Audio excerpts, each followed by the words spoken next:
Hey everyone, have you ever wondered what it'd be like to manage an inn? Well, now you can with Innkeeper from Diecaster Games. In this video, I'll provide a detailed overview of how to play Innkeeper. If you're interested in seeing a full playthrough, we also have that on our Talking Cardboard YouTube channel, and you can watch myself as well as a few others from Talking Cardboard play through a game of Innkeeper. Now with that said, I hear a few customers looking for a place to stay tonight, so let's learn how to play.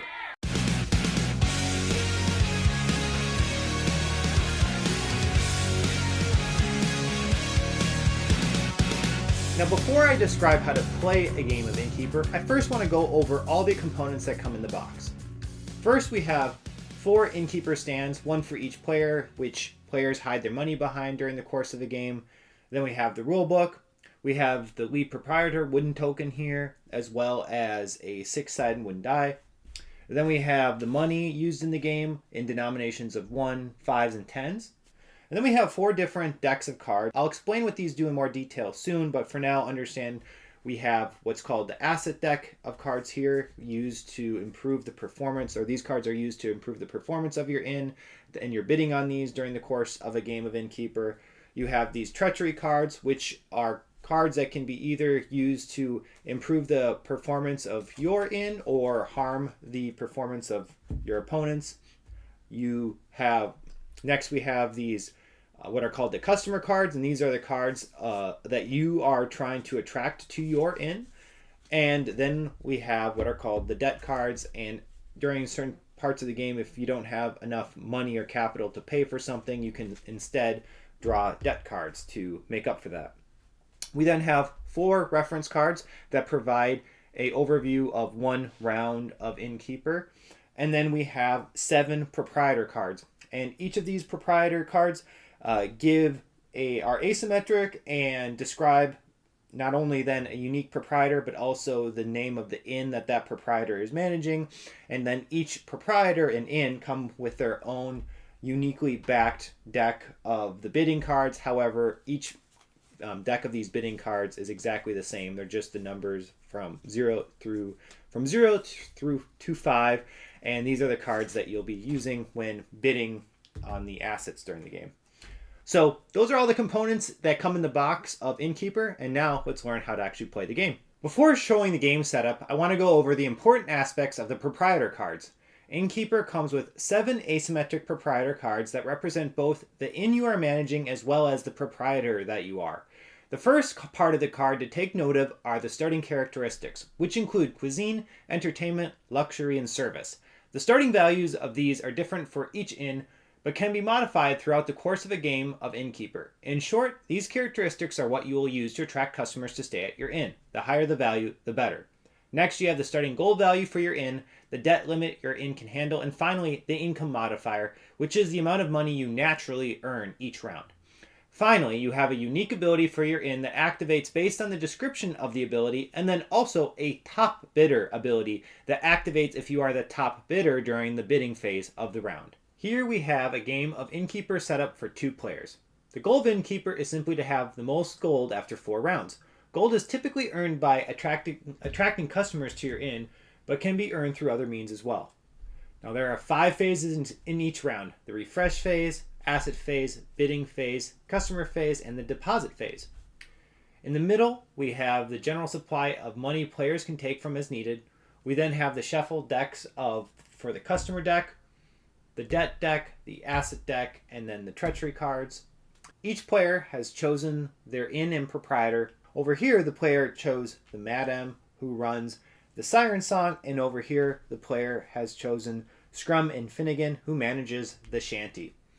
Now, each player starts with 1 treachery card, and their starting gold, which is indicated on their proprietor card. Each player also has their hand of bidding cards nearby, as well as a reference card that gives an overview of each phase in a round of Innkeeper. Finally, for the Scrum and Finnegan player, he has a special ability that allows him to start the game with an asset called Finnegan. Each player has already rolled the d6 to determine that the Madam player would start with the lead proprietor token. The first phase of a round in Innkeeper is the refresh phase. During the very first round of a game, you would normally skip this phase completely. However, for the sake of this rules overview, we will say we are starting in the second round. The first thing we do is have each proprietor receive their income, starting with the lead proprietor. Now the income is equal to the income modifier that's stated on the innkeeper's in card. In this case, the madam would receive 3 gold from the bank, while Scrum and Finnegan would receive 2 gold. This gold gets placed behind your inn stand, also known as your capital, keeping it hidden from the other players. Next, any exhausted cards would become unexhausted. From the previous round, one of the Madame's assets was exhausted by a treachery card, nullifying its effects. It can now be unexhausted, once again providing a boost to the cuisine and luxury characteristics of the Siren's Song. Next, any debt is paid off. Previously, Scrum and Finnegan had taken a debt card, which turned out to be a value 1 debt. They now choose to pay this card off using their capital.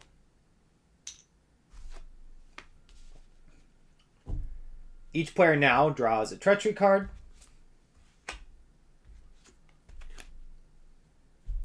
Finally, any abilities can be used. In this case, Scrum and Finnegan will use their pickpocket ability, which forces the Madame to forfeit 1 of her gold and give it to Scrum and Finnegan. This also means the Finnegan asset takes 1 gold from the bank, as the description indicates. Anytime the Scrum and Finnegan player takes a gold from a proprietor, they also can gain 1 gold from the bank to Finnegan, which can then later be used to boost a characteristic of the Shanty Inn during the customer phase. Phase 2 of a round in Innkeeper is the asset phase. In this phase, the lead proprietor, or the player with the lead proprietor token, creates the supply. They do this by drawing a number of cards from the asset deck that's equal to the number of players in the game. So here we have 2 players, so the lead proprietor will draw 2 asset cards from the asset deck.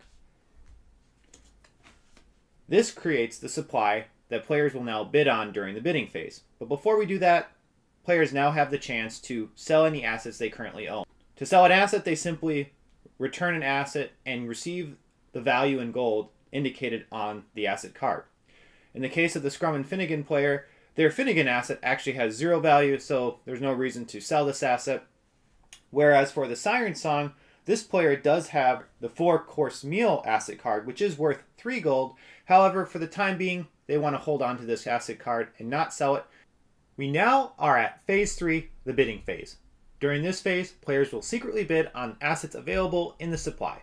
It's important to note players are not bidding on a specific asset in the supply, but simply the right to pick a card from the supply first, and also the title of top bidder.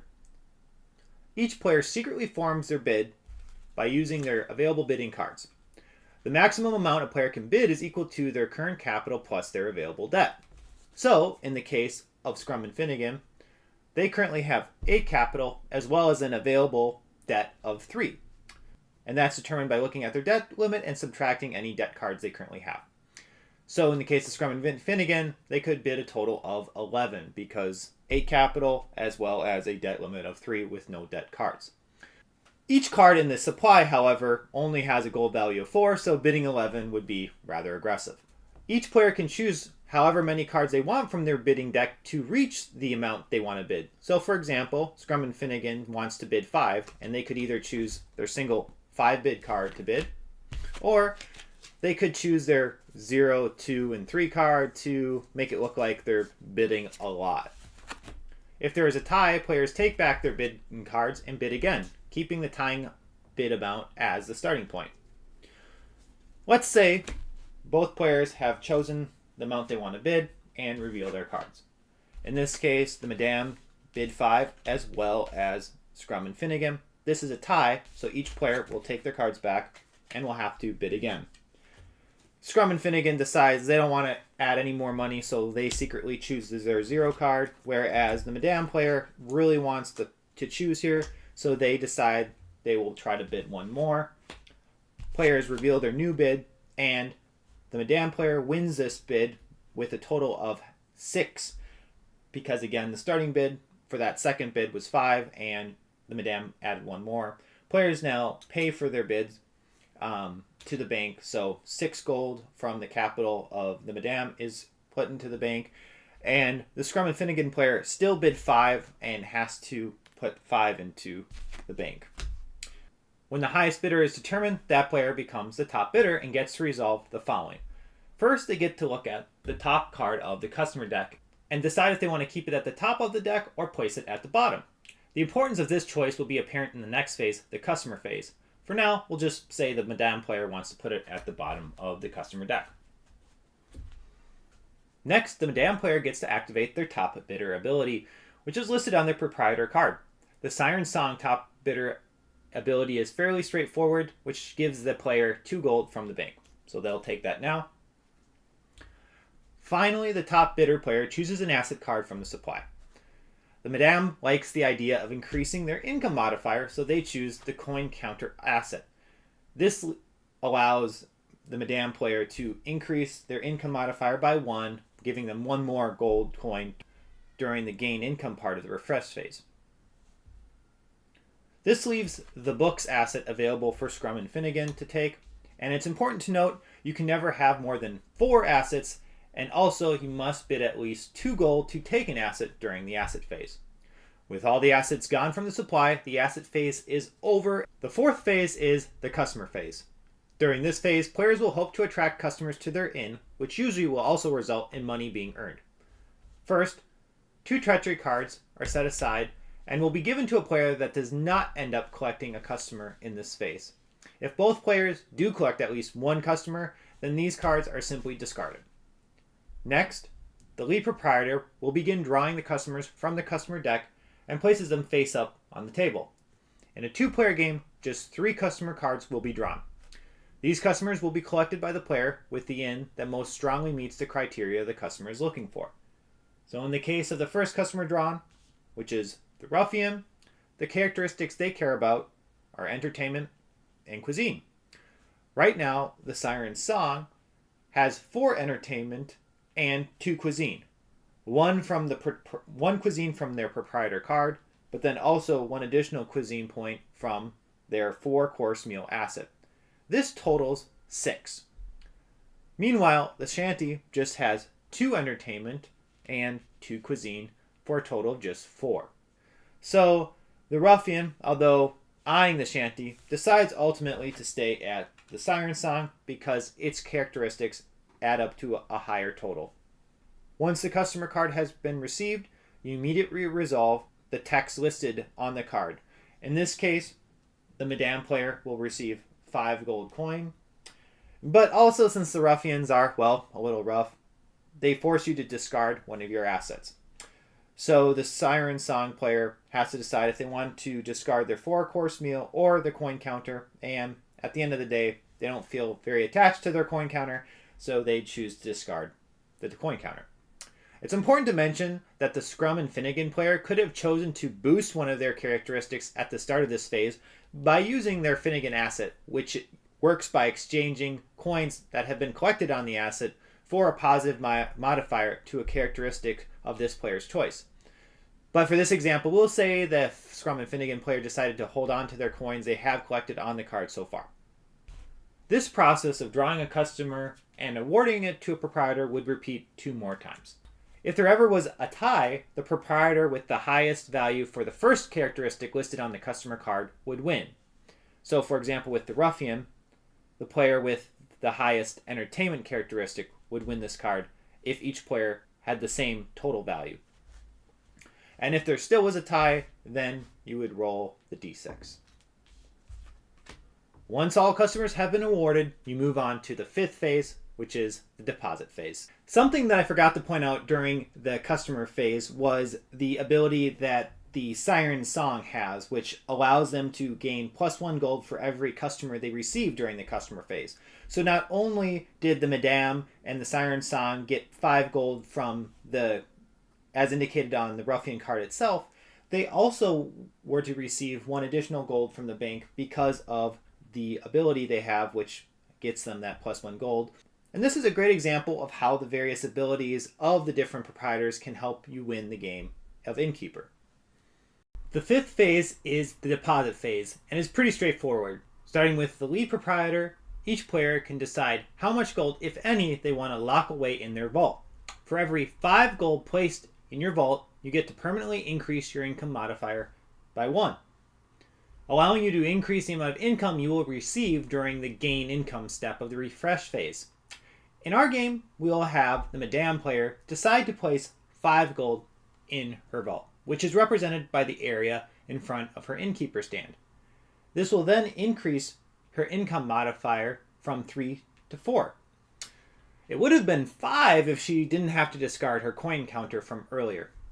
Now, Scrum and Finnegan only have 3 gold as capital, so they feel it's best to just hold on to this for now and will not add any to their vault.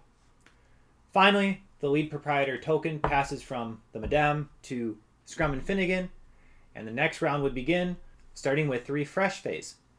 Now, if this was the final deposit phase of the game, in other words, the deposit phase of round 4, each proprietor has the opportunity to sell any of their treachery cards for 1 gold, as well as pay off any debt cards, but with a 1 gold penalty.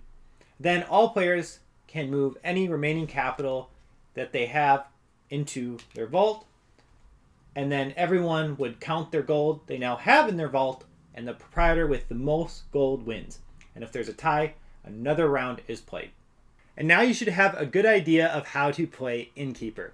With that said, if you want a better understanding of how to play the game, I highly recommend you watch the playthrough video that we have on our Talking Cardboard YouTube channel. Myself, as well as a few others from the Talking Cardboard crew, play through a full game of Innkeeper, and if you watch that, you'll get a much better understanding of how the game works.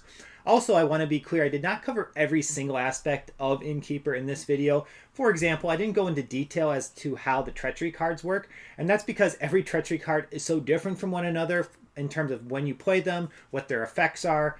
But with that said, I hope you get to explore that on your own someday if you get the chance to play Innkeeper. And also there's a few other aspects of the rules, such as the fact there's different types of customers, such as particular customers and negative customers that are slightly different from the customers that I went over in my instructional.